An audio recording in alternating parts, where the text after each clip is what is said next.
Before watching the video, don't forget to subscribe the channel and enable bell notification to never miss an update from us. Hello everyone and welcome. This is Asham and in this video we'll be talking about daily current affairs. Now the video is going to move ahead in a more of a descriptive format. We'll be talking about the news events. So here we will be talking about the news events as a whole rather than taking up the questions on the other part. For those who want to practice the questions, we have a separate set of sessions for them and a separate quiz. So you have to download Entry app. On app, there's an everyday live quiz that happens. That's for all examination. So you just need to download the app, do the primary registration process, and then free of cost, you get everyday live quiz. And for those who want to take the live session of quiz, for them we have a weekly recap session of current affairs which happens every Saturday on the same channel. So you can tune into the channel, but for that you have to subscribe the channel and keep in touch with the recent updates that are happening, because there's a lot of videos that you'll find on this channel which are loaded to help you in your examination preparation. Now, going ahead with the discussion of the news events, here we'll be talking about the news events where you can enhance your notes on another level and add a few more points to the ones which are concerned with the examination and the information that is. So, moving ahead with that, the first one is Climate Adaptation Summit 2021. Now, this summit was organized recently. So, what is about this summit? Now, this summit was hosted by Netherlands and was held completely online under the name CAS Online. So, Climate Adaptation Summit, that is CAS, and it was held under the name CAS Online. Now, in this, Prime Minister Modi had also addressed the summit, and in his addressal in the summit, he had cleared or he had stated that by 2030, India will be targeting at 450 gigawatt of renewable energy capacity, as we're already increasing our area in the development or creation of energy using renewable sources or renewable energy. Therefore, this is going to be a huge step on the other level, along with the fact that we already are the headquarters, or we have the headquarters of International Solar Alliance and are the president of International Solar Alliance as well. Now, India is promoting LED lights, we all know, and we are also saving 38 million tons of carbon dioxide emissions per year with our developments in the field. Now, Climate Adaptation Summit, if we talk about, this was more about taking steps towards more renewable energy and bringing down temperature, or maintaining the temperature of the earth as a whole, right? So, whatever transitions are required for a climate resilient world, for that purpose, it was organized. And in this, India had committed to provide clean cooking fuel to 80 million rural households. India's commitment was 80 million rural households getting clean energy or clean cooking fuel. Now, apart from that, there's a Conference of Parties or United Nations Climate Change Conference 2021, which is going to be held soon in November. That is 1st to 12th of November 2021. That is going to be held in Glasgow in Scotland, right? And in this, the chair of this COP26 is going to be UK. So chair is UK and the venue is Scotland, Glasgow, right? And this is going to be held in November for that part, right? Then moving ahead to the next news event, that is Rajasthan's new M-Sand policy 2020. So what is this new sand policy? First of all, Chief Minister of Rajasthan, that is Ashok Gehlot, he had unveiled this policy recently. And this policy is in light with the government's commitment that we will be meeting the quantity of sand that is required for the construction purposes.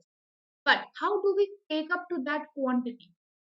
Now, in this, first of all, this policy is aimed at reducing the dependency on traditional sand being that from rivers. So, rather than taking them or being dependent on rivers, creating the sand as per the requirement is the policy what it stands for. Now, if we talk about this policy, it is launched with the aim of reducing the dependency, and as of now, the current demand that is in the market is 70 million tons of river sand.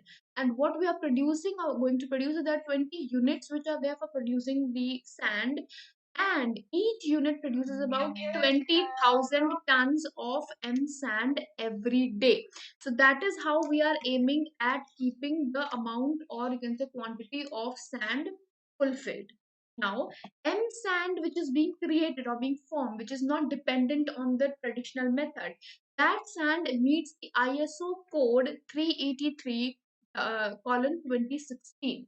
Now, this is the ISO code, which is the standard which needs to be met, or this ISO code is given when you meet the standards that are required. So, it meets the standards. And how is it derived? It is derived from minerals which are locally available, that is granite, silica, basalt, sandstone, quartile. All of these minerals are crushed and then they are filtered, and according to the grain size, different forms of sand can be created using this, right? This is the M sand which is being promoted in this policy. Then we have green tax. Now, India is also moving towards implementing green tax. What is the green tax that we are talking about, and why is it is being implemented? Now, Ministry of Road Transport has decided to impose additional charge, that is green tax, on all of those vehicles or transport vehicles which are older than 8 years. So any transport vehicle older than 8 years will be charged green tax for not meeting the standards. And when is it going to be charged? For the annual or renewal fitness certificate, when they'll be getting, at that time the charge is going to be granted, imposed, that is 10 to 25% of road tax is going to be there.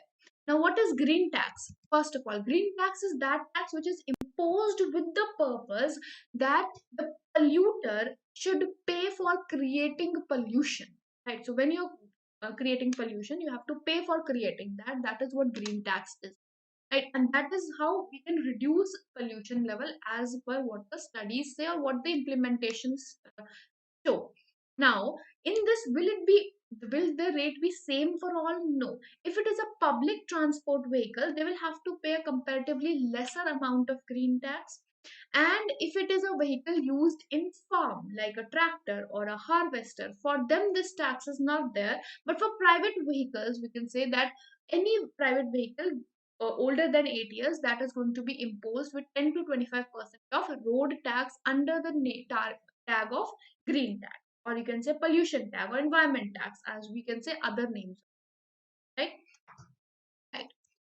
Then, completing to that, we have Padma Awards 2021, which were recently awarded. So, who awarded them and how many were they given? So, 119 people from various backgrounds were awarded Padma Award, and who had conferred these awards. So, this award was conferred on the Republic Day of India by the President of India. So under Padma Awards, we have three categories. The highest, you can say the highest award of India, highest civilian award of India is Bharat Ratna. After that, we have Padma Awards. In Padma Awards, the highest is Padma Vibhushan, which is the second highest in India. Padma Bhushan, which is the third highest, and Padma Shri, which is the fourth highest. So 7 Padma Vibhushan awards were given, 10 Padma Bhushan awards were given, and 102 Padma Shri awards were given. And these are the three Padma awards that are given to people on Republic Day for their, excess, or you can say very beautiful contributions towards the country, right? So, if we talk about the awards as a whole, there were about 29 women awardees also in this. Out of these 119, there were 29 were women awardees, and Shri Ram Vilas Paswan, he was conferred the award in Public Affairs Bihar category, and this was a posthumous award that was given. There were certain NRIs also, PIO, or person of Indian origin, also who were given. OCI, Overseas Citizen of India, were also included in this. And there was one transgender awardee as well. If we talk about these awards, first of all, the highest Padma Vibhushan, Padma Award is Padma Vibhushan, which is the second highest award of Republic of India and the highest in Padma Award. Right. So in 2021, who was given? Shri Shinzo Abe was given in Public Affairs. He is Prime Minister of Japan, ex-Prime Minister.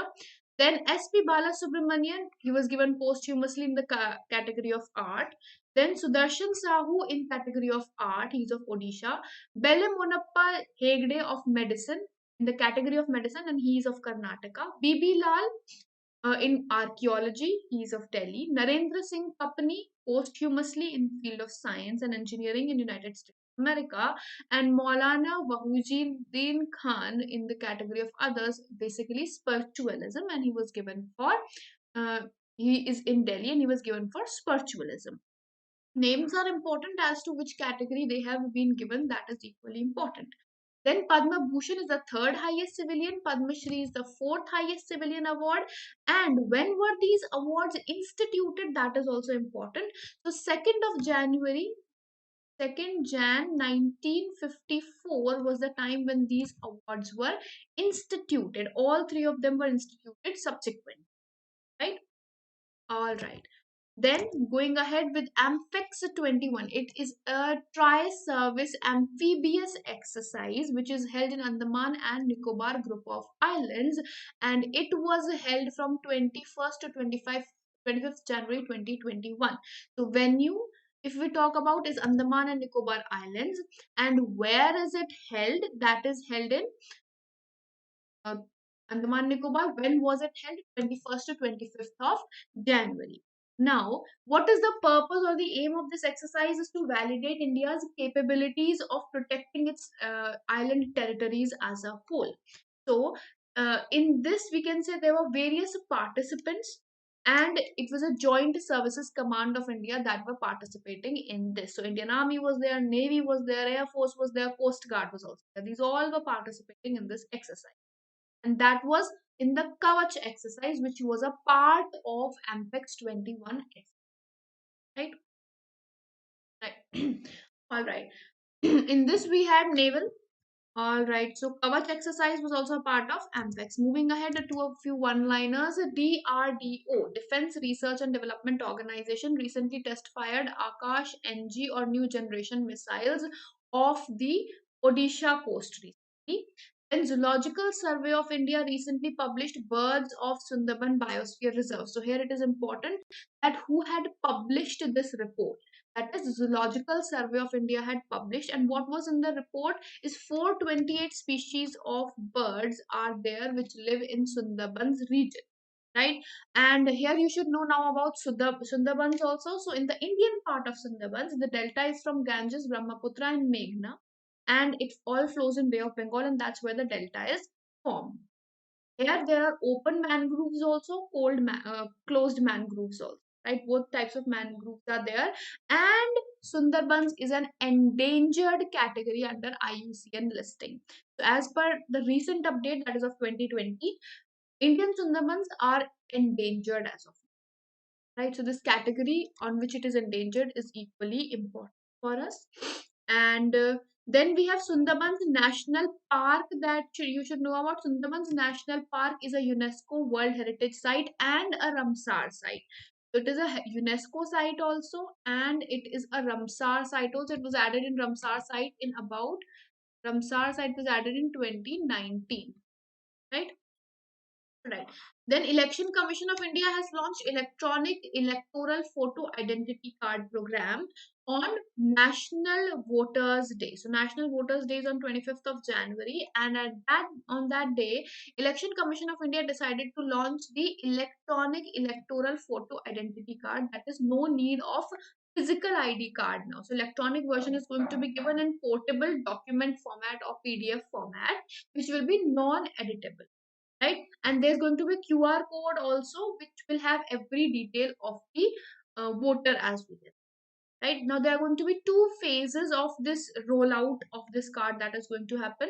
First phase is from 25th January to 31st of January, where new voters will get their cards via electronic format. Second phase will start from 1st of February, where the other voters who are already registered, they will get an electronic format, right?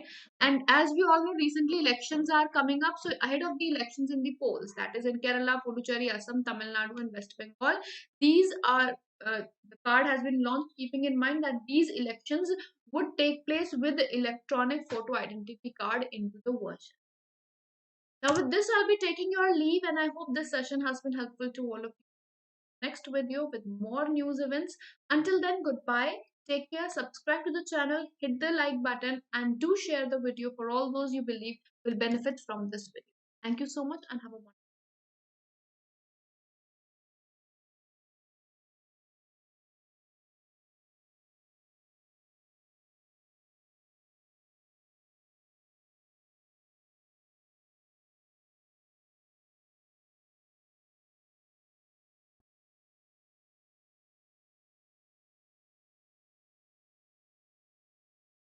Before watching the video, don't forget to subscribe the channel and enable bell notification to never miss an update from us. Hello everyone and welcome. This is Ashima, and in this video we will be talking about daily current affairs.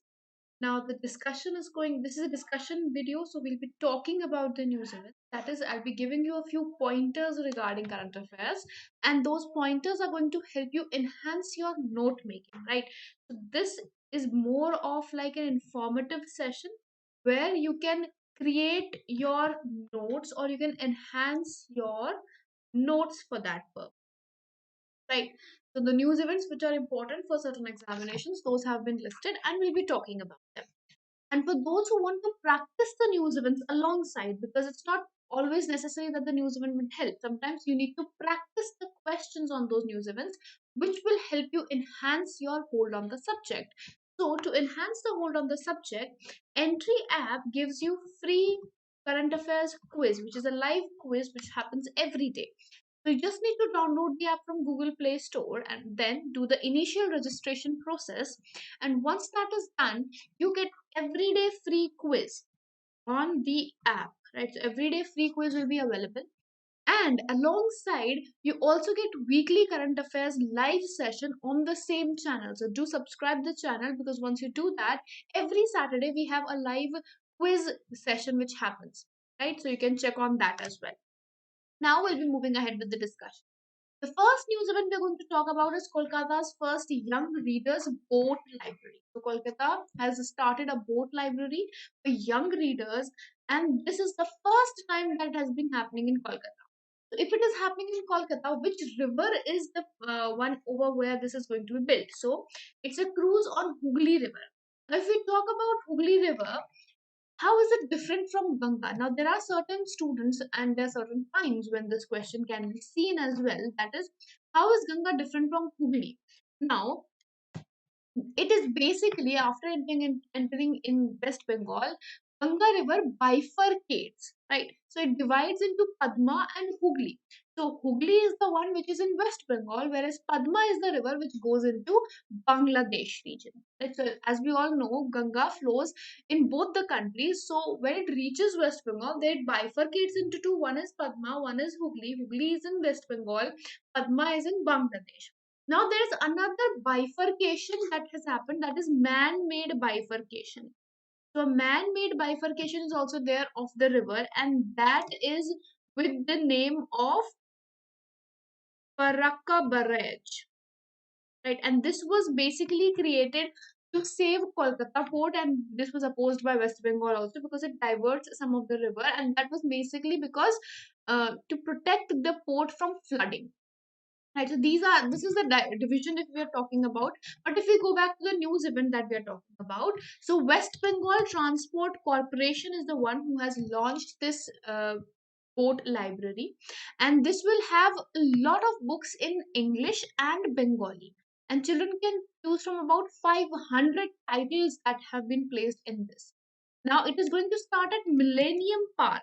The location where this cruise will start is at Millennium Park, which is in West Bengal itself. So, Millennium Park is in Kolkata, and it is about a 2.5 kilometer near Farley Ghat and was built in 1999.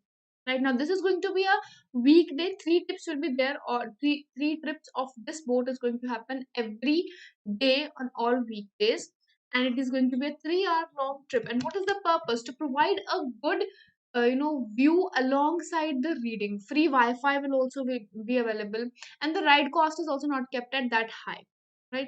Apart from having books, there are also other things that are going to happen on the cruise, like storytelling, dramatized readings for kids, poetry sessions, music launches, book launches. Everything will happen over. right? So basically the purpose is that promote reading among students and or children as a whole, we get. Then we have UN Global Climate Survey. Now, this is one of the largest or the biggest ever opinion poll that has happened on climate change ever. And who conducted this poll? It was conducted by UNDP, United Nations Development Program.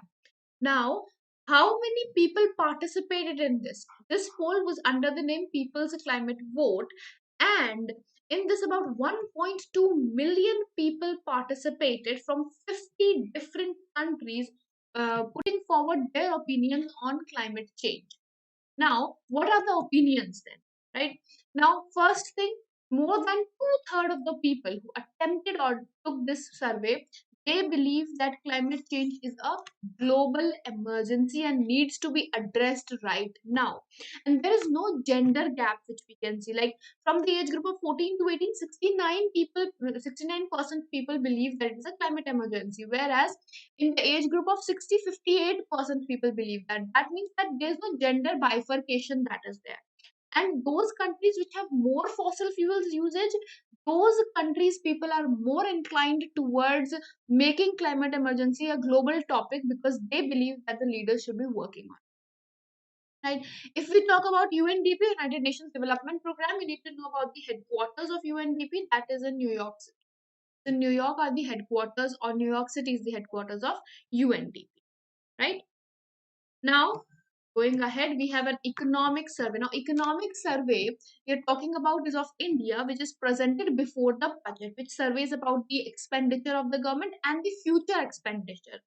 So, how should it happen? First of all, this survey of 2020 and 21 will be tabled on the Parliament on 29th of January, and on 1st of February we have the budget session. So before that it is supposed to come out, right? Who releases this and what are the criteria? And also, first of all, it will provide a roadmap to revive the Indian economy, which is due to COVID-19, we've already gone down. Now, who releases this survey? This survey is released by Department of Economic Affairs. Now, where is the Department of Economic Affairs? That is a department under Ministry of Finance. So it is not Ministry of Finance, but it is a department of Ministry of Finance which prepares this survey. Now, who discusses this? This discussion has happened with Chief Economic Advisor and is presented one day before the budget. Now, who is the current Chief Economic Advisor? If that question comes up, it is Krishnamurthy Subramaniam. Krishnamurthy Subramaniam is the current Chief Economic Advisor, right? Now, this discussion will happen with the press, whereas it is going to be tabled in both houses of the parliament before the budget session, right? Now, there is a possibility that as we are targeting a 5 trillion economy, so a roadmap for that will also be there. Indian revival of economy will be there, and the impact of lockdown and COVID-19 on economy and how to overcome that, that is also going to be there, right? Now, economic survey also projects about the next fiscal year growth, that is next GDP growth, next fiscal year growth, whatever is going to happen. That is also projected under this survey, right? Now, next is Alpha Global Union. Now, this union has been created recently, and this has been created by Google, right? So employees of Google have created their own, you can say, union. So Google workers around the globe have created this union. And why have they named it Alpha? After the parent company of Google, which is Alphabet. Alphabet is the parent company of Google, and on its name, this has been created. This union has been created. Now, this union is actually a union of 13 different unions from 10 different countries. So it also includes USA, UK, Switzerland, Germany. So that 10 countries, of which 13 unions are there, and those 13 unions have come together under a single umbrella, that is Alpha. Alpha Global will not have a legal binding agreement with the company. Not going to have any legal binding with the company, right? Now, also it also now there have been various allegations on Google on various terms. So for that also it is aiming to bring direct Alphabet employees apart from the temporary and contract workers. So direct employees are also going to be having it. right? And then the next one, uh, it is launched by United States and Canada. Alphabet Workers Union was launched by United States and Canada, and it is a minority union, one of the unions, as we can say. Then we have World Economic Outlook 2021, which was published by International Monetary Fund. Now, this outlook is published usually twice a year, and recently IMF has released its own economic outlook. And as per this, if we talk about India, India's economy is going to expand by 11.5% in 2021, as per the recent prediction. What was the previous prediction if we talk about? Because when we're talking 11.5%, we never heard of this number last year. So last year, that is in October 2020, they had proposed that India's growth is going to be at 8.8%. In 2020, it was predicted. But now it is predicted at 11.5%. Similarly, in global terms, the uh, growth which we can see in terms of global economy is 5.5%, and earlier it was 5.2%. So from 5.2% we moved to 5.5%. For 2022, the growth of India has been predicted at 6.8%, but that is going to change a lot, so we are not going to talk about that. Neither is the examiner going to talk to you about that. Right. Now, if we talk about IMF, where are the headquarters of IMF? IMF is headquartered in Washington, DC. So, in Washington, DC are the headquarters of IMF.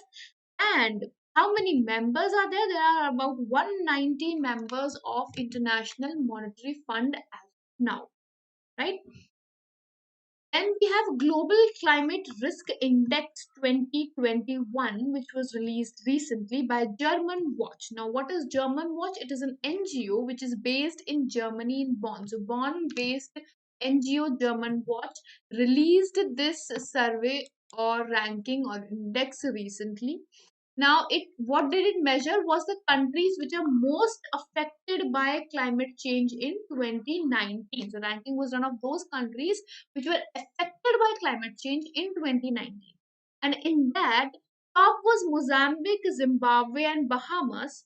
And seventh rank was of India. So, top rank as well as the India's rank, though both of them are important, right? Then 110% long period average was recorded in India from June to September 2019. And apart from that, we need to know a bit about German Watch, which was founded in 1991, and the establishing year is important. Establishing year and establishing place, and the headquarters are important. Then a few one-liners. India and United Nations recent pact has happened in which India has pledged about 150,000 US dollars for UN peace building force. Now, here you have something to know about, or something that you should know about, that is, what is the other name of UN peacekeepers? So, UN peacekeepers are also known as blue helmets. Blue helmets is the other name of peacekeepers, or blue berets is also there. So blue berets or blue helmets is the other name of UN peacekeepers, right? Now, who is the current head of the peacekeeping operation or department of peacekeepers? There's a department of peacekeepers also. And if we talk about this department, who is the head? That is Jean Perry. Jean Perry is the current head of Department of Peacekeeping. Now, India celebrated 72nd Republic Day recently, and there was no chief guest this year because of COVID. But Bangladesh Army contingent had marched down the Rajpath this year. Now, what is important of Bangladesh this year is that this year Bangladesh has completed 50 years of independence from Pakistan. So 50 years of independence or liberation of Bangladesh from Pakistan was celebrated this year. And that was in 1971 War of India-Pakistan, when Bangladesh was separated from Pakistan. Right? Then then we have Rajasthan School of Public Health, which has been launched recently. This launch has also happened recently, and the schools the school which has been launched, School of Public Health, it was launched to make policy interventions for building up public health capacity and skills. Right, so bridging the gap between education and practice, that is, education and practical, is the reason why this has been launched. Now, who is the chairman of this school? So, School of Public Health is going to be chaired by B. Gupta. Right. Then Punjab has defeated champions Karnataka by 9 wickets in Saeed Mustafa Ali Trophy. So Ali Mustafa Trophy was held recently, and in that Punjab has defeated Karnataka. Right now, where was this final match held? It was at Motera Stadium. First thing. Next of all, it was a T20 cricket domestic championship. Third of all, who organized it? BCCI had organized it. Right. Fourth of all is who was Saeed Mustafa Ali? He was an Indian cricketer after whom this name has been created. So this was created in 2009 and 10. This trophy was in 2009-10 created, and Saeed Ali Mustaq Ali was the Indian cricketer. And board of directors of Kerala-based Dhanlakshmi Bank. So Dhanlakshmi Bank has finally got their CEO, MD and CEO, that is J.K. Sivan, and it has been approved by the board of Dhanlakshmi Bank as well. Now, then US Senate has confirmed Janet Yellen, who is going to be the first woman Treasury Secretary. There is no Treasury Secretary position held by women till date in United States, but for the first time, Janet Yellen is going to be the first woman Treasury Secretary of United States. Now, with this, we will be winding up the segment. Thank you so much. It has been really wonderful interacting with all of you. And I hope this session has been helpful to all of you as well. Do share the video, like the video, and comment if you find anything, any news event difficult to understand. So we'll see you in the next video next day. Until then, goodbye, take care, and have a wonderful day ahead.